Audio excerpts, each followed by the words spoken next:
Pensiero del giorno, venerdì 15 novembre. Amore reciproco.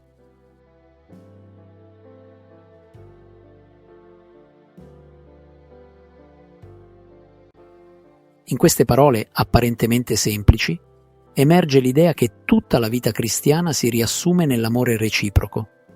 Allo stesso tempo si scopre in esse che l'amore reciproco è il mezzo più efficace per sostenere, rafforzare e rinvigorire l'anima contro la persecuzione e contro tutte le difficoltà esterne e interne che la minacciano.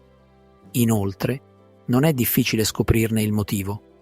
L'amore reciproco mette in moto e rafforza tutte le energie soprannaturali che sono state depositate in noi dal santo rito nel giorno del battesimo, la fede, che ci spinge a vedere sempre Gesù nel nostro fratello, la speranza, che ci aiuta a ricominciare dall'inizio, dopo ogni colpa, e poi tutti gli aspetti dell'amore prossimo: umiltà, dolcezza, pazienza, misericordia, purezza, povertà, eccetera.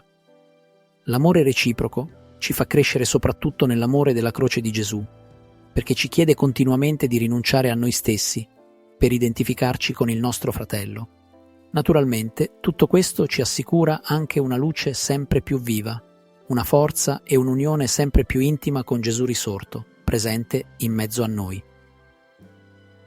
Chiara Lubich, stralci del commento alla Parola di Vita dell'agosto 1988.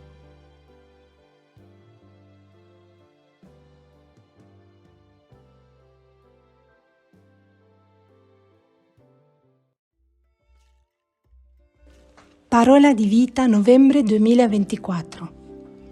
Lei, questa vedova, nella sua povertà ha messo nel tesoro tutto quello che aveva, tutto quanto aveva per vivere.